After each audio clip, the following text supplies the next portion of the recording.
बिस्मिल्लाहिर्रहमानिर्रहीम।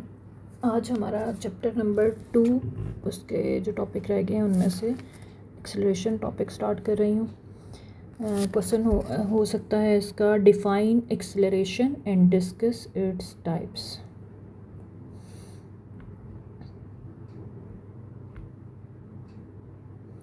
एक्सेलरेशन की डेफिनेशन आप लिखेंगे सबसे पहले। द सिंपल जो डेफिनेशन होती थी पहले, the rate of change of velocity is called acceleration. ठीक है, rate of change of velocity या rate of change in velocity del we is called acceleration ए।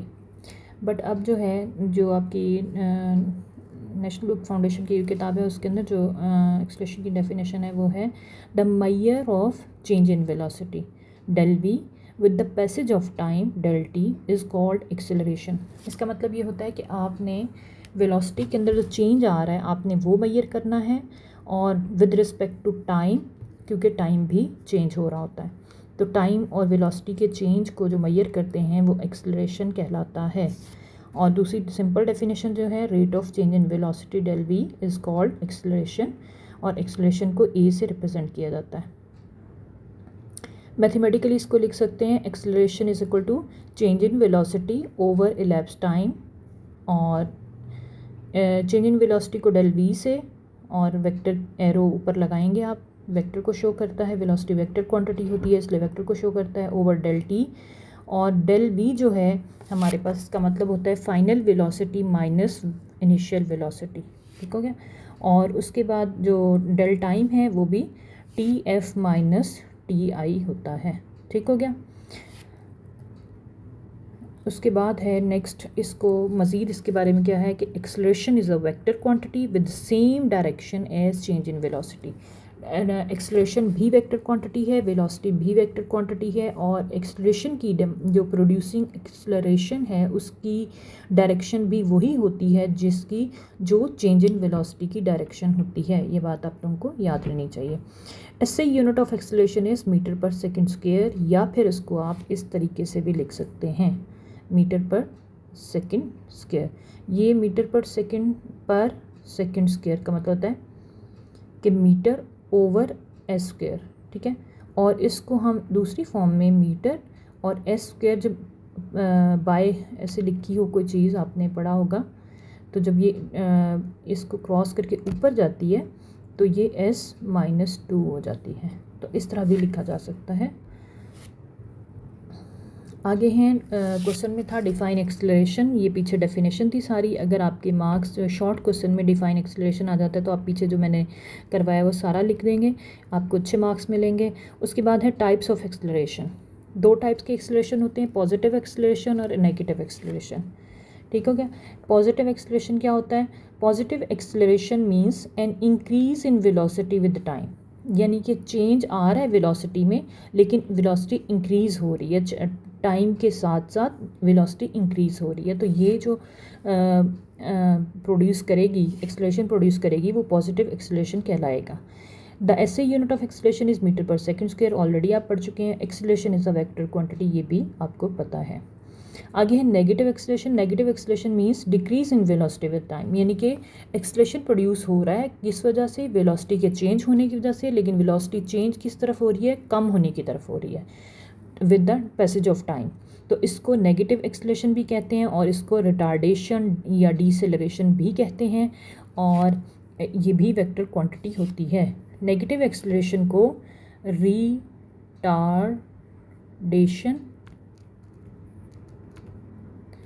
या फिर डीसेलरेशन भी कहते हैं। डीसेलरेशन या बुक में कहीं ना कहीं आप पढ़ेंगे इंशाल्लाह। अच्छा जी, उसके बाद आ जाता है नेक्स्ट क्वेश्चन है define uniform and non uniform acceleration. पहले तो टाइप्स थी ना, अब ये सिंपल है कि यूनिफॉर्म एक्सेलरेशन जो है वो यूनिफॉर्म भी हो सकता है, नॉन यूनिफॉर्म। इनकी डेफिनेशन लिखें। यूनिफॉर्म एक्सेलरेशन इफ़ एन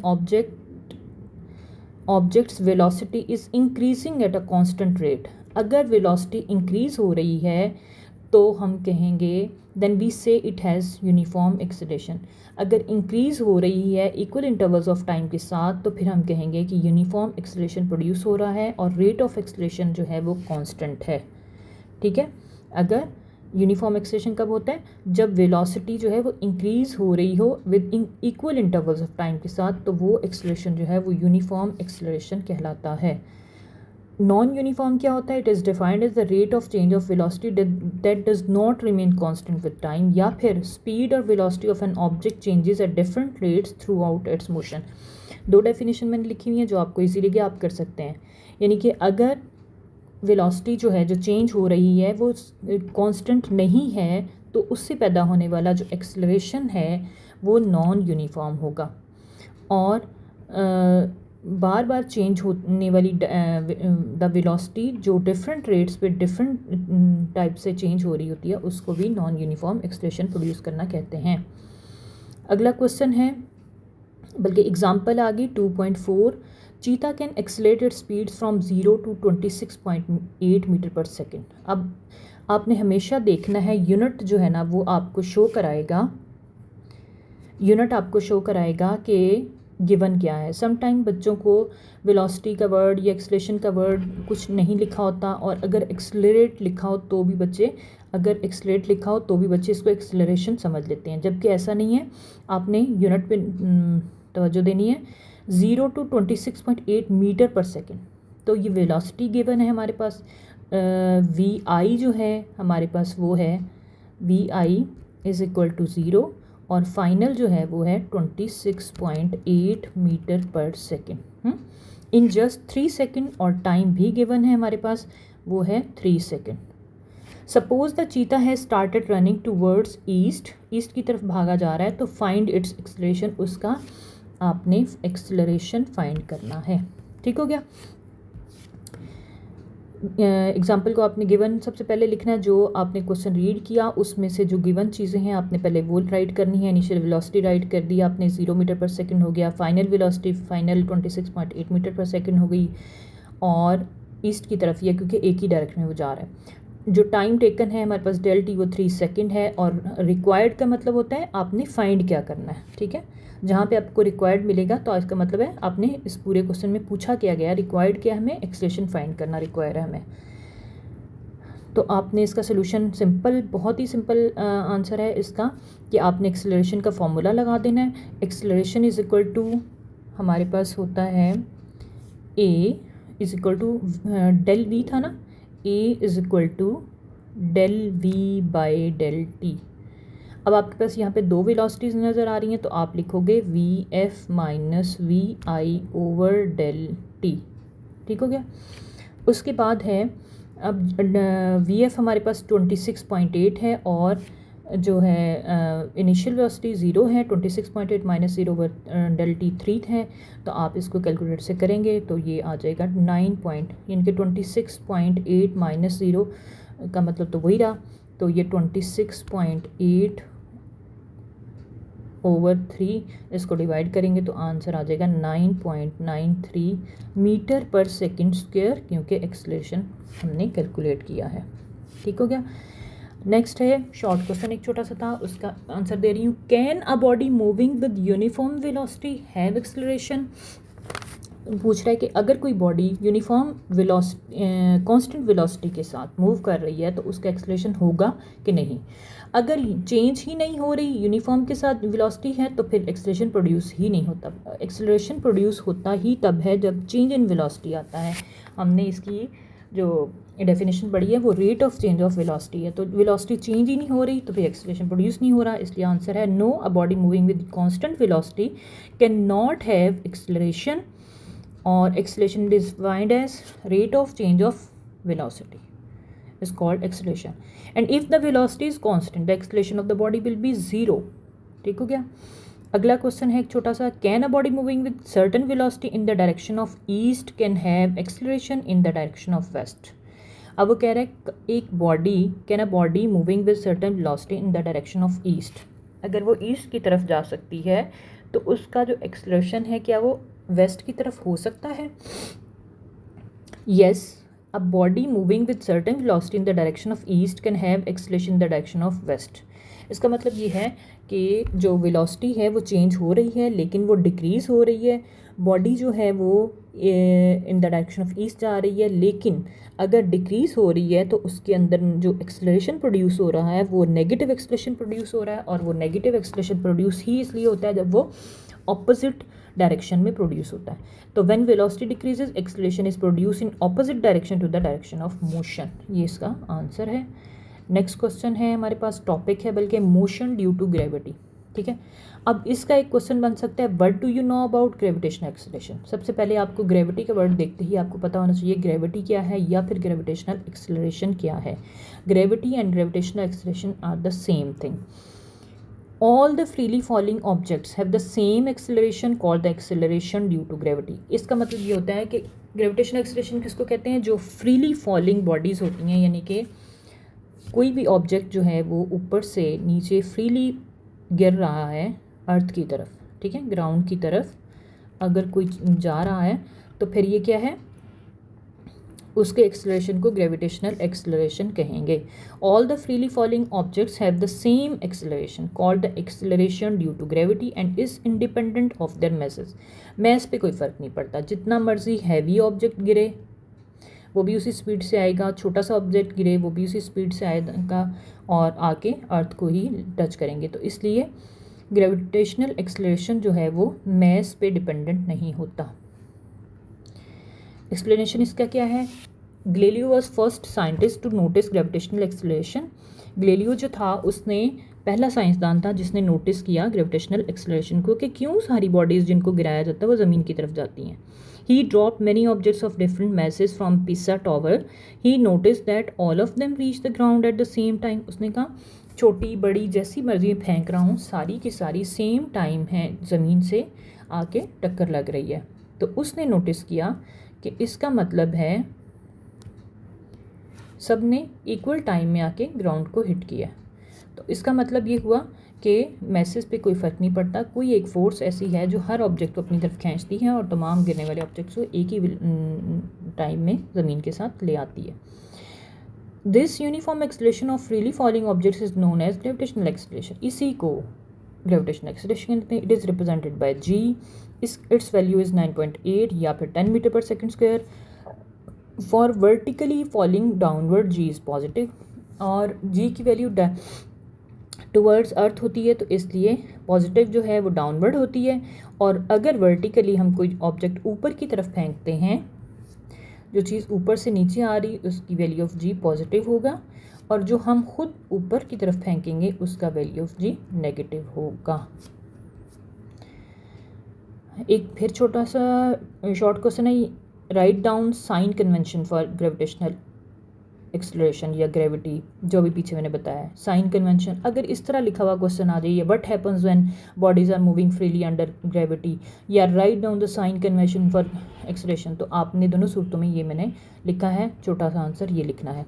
आपने लिखना है फॉर डाउनवर्ड मोशन, नीचे की तरफ जब मोशन होती है, initial velocity V I of the freely falling body will be zero. उनकी इनिशियल वेलोसिटी तो ज़ीरो होती है और acceleration gravitational acceleration will be positive. अब कुछ चीज़ यहाँ से हमने नीचे गिराई है तो ऑब्वियस सी बात है वो थोड़ी देर के लिए यहाँ पे रेस्ट पे थी, तो इसलिए उसकी वी आई जो है वो हमेशा ज़ीरो ही कंसिडर की जाती है, और ग्रेविटेशनल एक्सेलरेशन जो है वो पॉजिटिव जी होता है। और for upward motion finally velocity V F of the body will be zero. और मज़े की बात है कि इसमें आपने कोई ऑब्जेक्ट जो है वो यहाँ से नीचे गिराया है, यहाँ उसकी वी आई जो थी वो ज़ीरो थी, लेकिन जब उसने हिट द ग्राउंड किया तो उसकी फाइनल वेलोसिटी भी ज़ीरो हो गई। लेकिन वैल्यू ऑफ जी जो है डाउनवर्ड जो है पॉजिटिव जी होती है, लेकिन अपवर्ड अगर कोई चीज़ फेंक रहे हैं, अगर कोई चीज़ अपवर्ड हम फेंक रहे हैं तो उसका नेगेटिव जी होगा, और यहाँ पे वी आई ज़ीरो होगी और थोड़ी देर के लिए यहाँ पे भी वो रुकेगा तो फाइनल भी ज़ीरो हो सकती है। When a body is thrown vertically upward, its velocity at the highest point is zero। तो फिर वही बात पूछ रहा है कि अगर वर्टिकली अपवर्ड फेंकें तो हाईएस्ट पॉइंट पे जाके वेलोसिटी ज़ीरो क्यों होती है। थोड़ी देर के लिए रुकता है। When a body is thrown vertically upward it moves against the force of attraction of the earth. अब हम जब किसी ऑब्जेक्ट को नीचे से ऊपर मूव करते हैं तो उसकी ग्रेविटी, जो ऑटोमेटिक ग्रेविटी नीचे की तरफ है, वैल्यू ऑफ जी नीचे की तरफ है या ग्रेविटी नीचे की तरफ है, वो उसको अपनी तरफ अट्रैक्ट करती है। और जब वो एक नीचे से ऊपर की तरफ पहुंचता है, यहाँ से ऊपर, तो थोड़ी देर के लिए यहाँ पे स्टैटिक होता है, तो इसलिए इसकी फाइनल वेलोसिटी थोड़ी देर के लिए ज़ीरो होती है। When a body is thrown vertically upward, it moves against the force of attraction of the earth. It slows down and on reaching highest point, it comes to rest. That's why the velocity at that point is zero.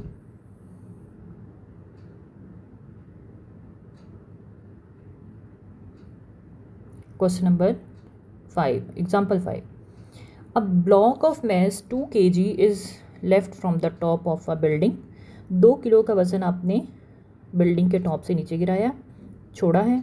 How much time will the block take to reach the ground. ज़मीन तक पहुंचने में कितना time लगेगा। If it strikes the ground with the speed of this. अब वो कह रहे हैं कि इसमें गिवन है क्या। सबसे पहले देखते हैं गिवन मैस ऑफ ब्लॉक है 2 kg, initial velocity vi 0, final हो गई 78.5। ये वाली vi 0 क्योंकि स्टार्टिंग में 0 थी, फाइनल टॉप पे पहुंचा। यहाँ से स्टार्ट किया, नहीं, यहाँ से आपने हिट किया, छत से आपने गिराया और यहाँ इसकी vi 0 थी और फाइनल वेलोसिटी उसकी हुई 78.5 मीटर पर सेकेंड। तो रिक्वायर्ड क्या है हमारे पास, आपने टाइम फाइंड करना है कि कितना टाइम लगा ज़मीन। वही फार्मूला जो पहले भी है, expression is equal to del V by del T. फिर आपके पास दो वेलोसिटीज़ हैं तो V F minus we I over del T लिखेंगे। फिर ग्रेविटी की वजह से जो ए है हमारे पास वो जी के इक्वल हो जाएगा, और जब ये जी के इक्वल होगा तो ए और जी बराबर हैं। अगर ए और जी बराबर हैं तो जी इसकी जगह जा सकता है, g is equal to v F minus we i और टी। और इसके बाद है फिर आप वैल्यूज़ पुट कर देंगे, डेल टी। अच्छा, अब फाइंड क्या करना है हमने, जी हमारे पास स्टैंडर्ड होता है हर वक्त 10 मीटर पर सेकंड स्क्वायर यूज़ कर लें या 9.8। वी एफ और वी आई भी मिल गए बना। डेल टी फाइंड करना है तो आप इसको चेंज करेंगे क्वेश्चन को, ये वाला जो है डेल टी ये आ जाएगा हमारे पास इधर, और V F minus we I over ये जो है एक्सेलरेशन इधर चला जाएगा। जो चीज़ें गिवन होती हैं वो इस साइड पे आ जाती हैं, जो फाइंड करना होता है वो इस साइड पे आ जाता है। ये आ गया। अब आप वैल्यूज़ पुट कर दें, 78.5 माइनस 0 ओवर 10, तो ये आंसर आ जाएगा नियरली इक्वल टू 8 सेकेंड कह सकते हैं। और इसको लिखेंगे therefore time to reach the ground is equal to 8 seconds. I hope कि आप लोगों को ये सारा समझ आ गया होगा, और ये एज़ इट इज़ आप लोगों ने लिख लेना है अपने नोट्स में, क्योंकि ये बाकायदा नोट्स बनाए गए हैं, एक एक चीज़ कवर की गई है। अगर कोई द शॉर्ट क्वेश्चन बन रहा था वो भी बना दिया है, तो आप लोगों को बुक भी खोलने की ज़रूरत नहीं पड़ेगी अगर आप ये नोट्स बना लेंगे। अल्लाह हाफ़िज़।